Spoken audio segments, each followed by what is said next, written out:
عذاب قبر سے کی کیا حقیقت ہے، اور اس سے متعلق جو احادیث ہیں ان کا کیا مطلب ہے، اور کیا انبیاء علیہ السلام اپنی قبروں میں زندہ ہوتے ہیں؟ میرے استاد گرامی کی رائے اس میں بہت اچھی ہے. قرآن کی روشنی میں ایک معتدل اور واضح سی بات سامنے آتی ہے. ان کی رائے یہ ہے کہ جو رسول کے زمانے کے منکر ہوتے ہیں، جیسے حضرت موسیٰ کے زمانے میں فرعون، نبی کریم صلی اللہ علیہ وسلم کے زمانے میں ابو لہب اور ابو جہل، یہ جو لوگ ہیں ان کو عذاب قبر ہوتا ہے، کیونکہ ان کے کافر ہونے کا فیصلہ سنا دیا جاتا ہے. ٹھیک ہے. اور جو رسولوں کے بعد کے لوگ ہیں اور رسولوں کے زمانے کے جو مومنین ہیں ان کو حیات طیبہ حاصل ہوتی ہیں، جس کا قرآن میں ذکر ہے. تو ان کے زمانے کے کافر بری زندگی پا رہے ہوتے ہیں اور ان کے زمانے کے مومنین اچھی زندگی پا رہے ہوتے ہیں. بعد کے جو لوگ ہیں رسولوں کے زمانے کے بعد کے یا پہلے کے، جیسے ہم ہیں، تو ہمارا معاملہ اور ہے. ہمیں سلا دیا جائے گا بس، کیونکہ ہمارے بارے میں نہ کفر کا فیصلہ ہوا، نہ ایمان کا فیصلہ ہوا، نہ جنتی ہونے کا فیصلہ ہوا، نہ دوزخی ہونے کا. ہم سوئے ہوئے اٹھیں گے قیامت والے دن. تو یہ استاد کی رائے ہے، میں نے سادہ لفظوں میں بیان کرنے کی کوشش کی ہے. اب جو دوسرا پہلو تھا آپ کا کہ ہاں اس قبر میں انبیاء زندہ ہیں کہ نہیں،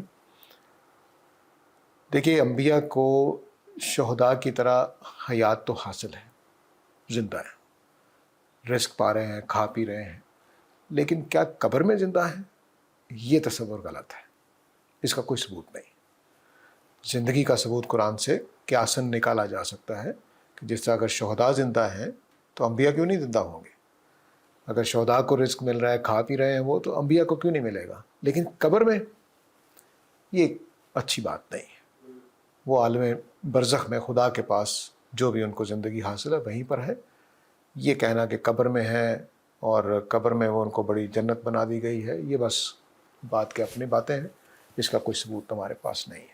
عذاب قبر کے حوالے سے دو دلائل بیان کیے جاتے ہیں. ایک قرآن مجید میں یہ کہ یہ ذکر ہے کہ فرشتے جب روحیں قبض کرتے ہیں تو ان کی پیٹھوں پہ مارتے ہیں. ایک تو اس سے استدلال کیا جاتا ہے کہ جب بھی کوئی شخص مرتا ہے تو خدا کو تو معلوم ہے کہ یہ اب جنت میں جائے گا یا جہنم میں، تو اس کے انجام کے مطابق اس کو قبر میں عذاب دیا جاتا ہے یا اس کے ساتھ اچھا معاملہ ہوتا ہے.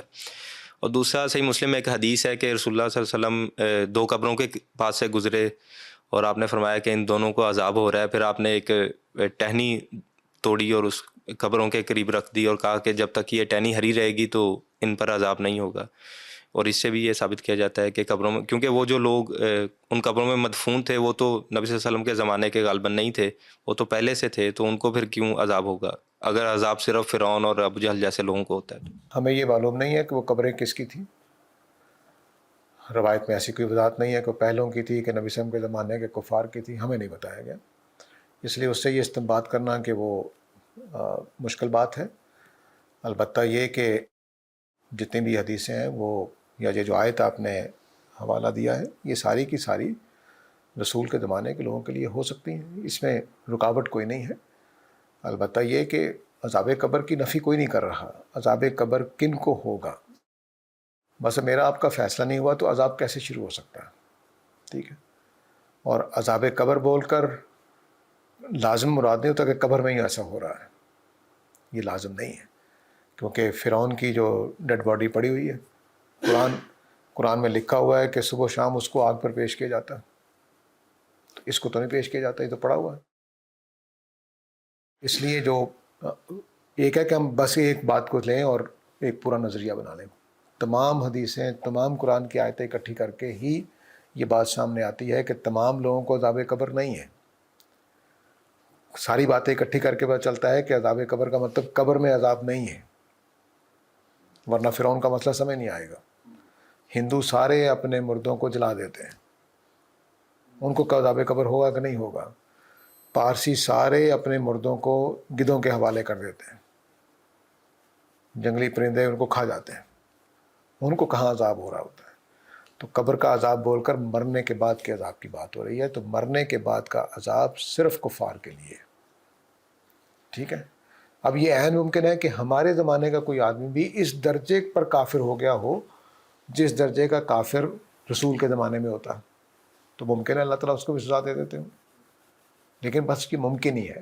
اصل بات وہی ہے جو کہ کافر کو سزا دی جائے گی جس کی سزا کا مستحق قرار فیصلہ ہو گیا اس کا، میرا آپ کا فیصلہ نہیں ہوا، تو اس لیے ہمیں سزا دینا فیصلے کے خلاف عمل ہوگا، خدا کی جو قانون ہے۔ اور یہ بھی یاد رکھیے کہ عذاب قبر کا مطلب یہ نہیں ہے کہ واقعتاً جسم کے ساتھ آگ میں ڈال دیے گئے ہیں۔ قرآن نے جو بات فرعون کے بارے میں کہی ہے وہ یہ کہ صبح و شام ان کو آگ پر پیش کیا جاتا ہے، بس اب پیش کیا جاتا ہے۔ اس کا کیا مطلب ہے، اس کی حقیقت کیا ہے، یہ امور متشابہات میں سے